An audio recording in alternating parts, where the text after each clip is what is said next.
Hello, and welcome back to another episode of AZST. I'm Brayden, and I'm usually the one behind the GoPro. That means you don't get to see my bike very much. This is a 2018 Visago Optimus TI, and it's what I ride. With a Fox 34 in the front and an XO1 in the rear, I have had no problems with this bike. The 3-inch tires that I have on it provide amazing traction in corners and just in general, especially here in Phoenix, because everything here is always dusty, because it's always hot, and that's why I'm sweating right now. Although this bike is amazing, sometimes when I'm doing a double black, I want a little more than a 69-degree head angle and 120 mil of travel. That's where this bike comes in. This is a 2019 YT Capra CF Pro. Now, I haven't ridden this bike yet, as you can probably tell by the lack of pedals. It came with clips, and I ride flats, so we're gonna switch those over soon, but tomorrow is the day I will be testing it, and tomorrow is what you're about to see. But first, I'll give you a quick rundown of this bike. In the front, we have a RockShox Lyric, and in the rear, a Super Deluxe. Propelling this bike is a full GX drivetrain attached to descending cranks. The dropper on this bike is an E13 TRS Plus, and boy is it snappy. Finally, to stop this bike and this segment, we have code RS brakes. Now let's go ride this thing. Alright, here we are, Deem Hills, 7 a.m. Like how low I get? Ooh, squishy. Forest road, kind of forest road climb in the full squish position, and it actually isn't bobbing that bad. All right, boys, first downhill.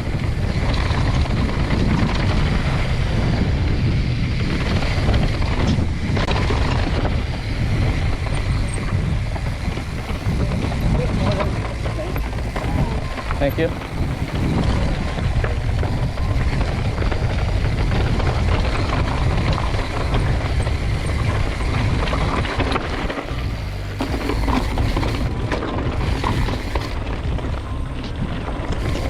Thank you.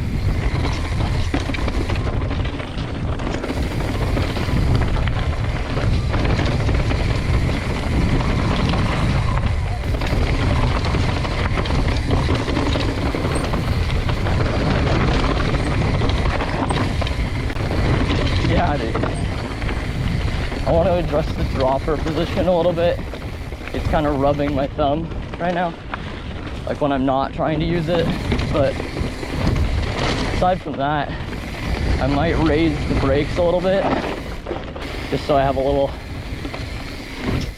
more aggressive braking position. But other than that, it feels great. And my hose from from my pack just fell. What do you mean your dropper lever broke? Look at it. Oh, it came unhooked from the dropper. Yeah, Push that out. That's not what a dropper is supposed to look like. So basically what happened here is when his dropper was put in, the cable was a little too tight, so after months of use, the cable just snapped. So we put it back in like a normal seat post and used it like that for the rest of the day. Damn. But don't worry, he has since gotten it fixed.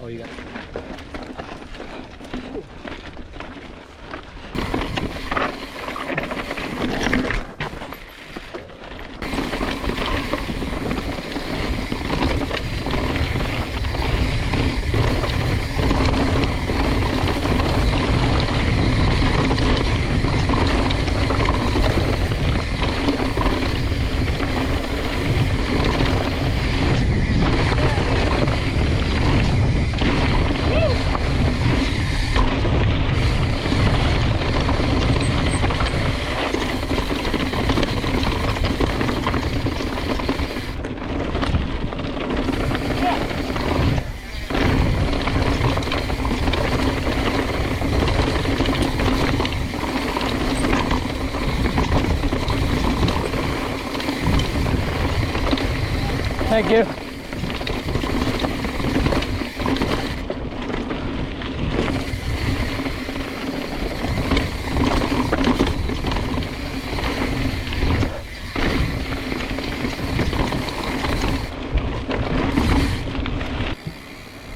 It's now time for the real reason that us mountain bikers come to Deem Hills: the jumps.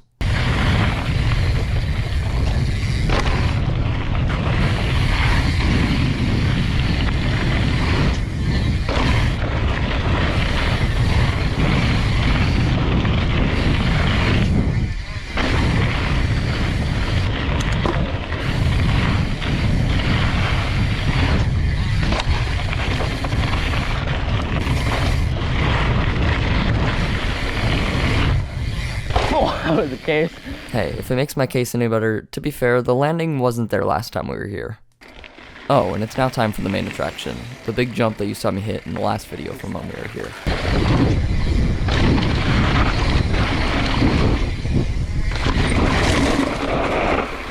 Oh, that's not the landing. Oh!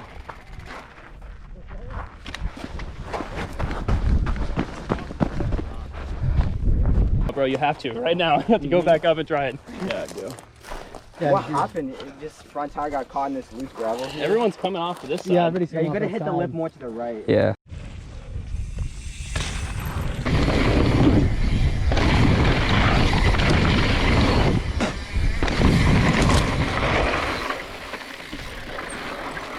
I took a rock in the mouth.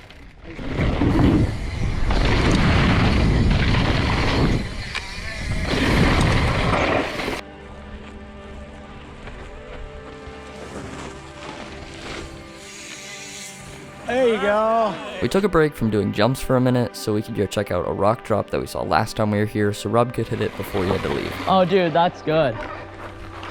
Right before we were about to hit the drop, Rob realized that when he crashed earlier, he hit his shifter, meaning that he couldn't downshift at all. Everything on your cockpit is just not having a good time. But he still wanted to try to hit the drop.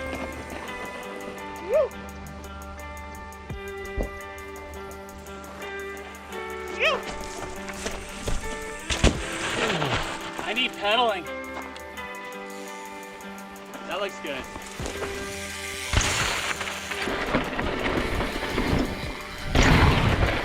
Rob had to go pick up a chainsaw from a guy on OfferUp, so he rode off into the sunset and we kept riding with the people we met there, until they left and it got too hot for us to function.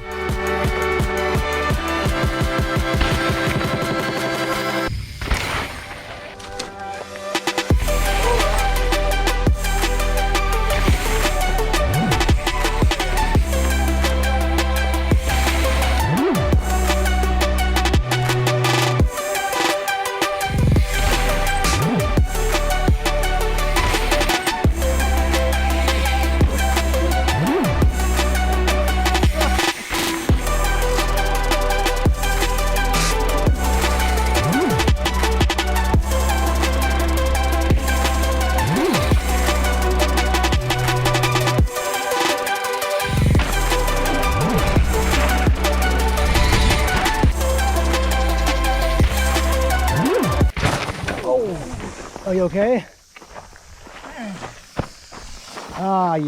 Yeah. Thankfully, he was okay and the tire just pulled off the bead, so we inflated it with some CO2 and the tire wasn't even too terribly out of true. After this, they all left to go ride some trails around the mountain, and this is when we parted ways and started slowly making our way back to the car.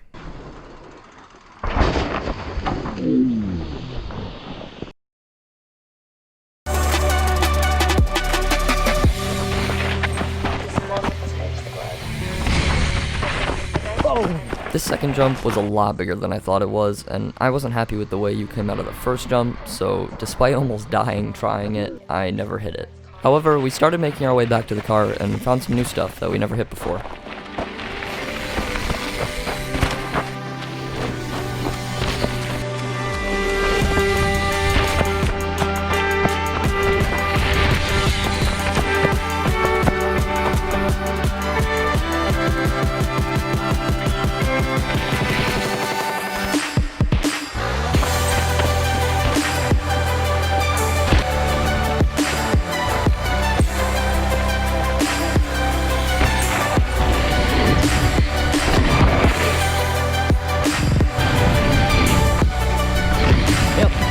Alright, so conclusions on this bike. I've since ridden this bike on a few more trails, and there's one word I keep coming back to describe it. Stable. This bike feels like I could charge down any sort of terrain more than any other bike I've ridden, and to add to my love for this bike, it feels great on jumps and climbs almost as good as my hardtail. All that to say, I absolutely love this bike, and if you're looking for a bike in the $4,500 range, this is the one. However, if you're looking for a used bike, you can get this significantly cheaper than MSRP, or at least we did. Anyways, that's going to be it for this video. If you enjoyed, please leave a like and subscribe. It really helps me out. And if you really enjoyed it, you can even share it to your friends. That also helps me out. Anyways, here's the crash reel and a blooper that wasn't in the video.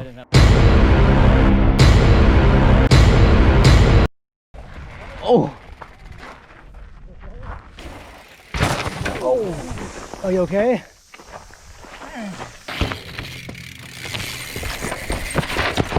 Oh. Didn't expect that. I didn't either.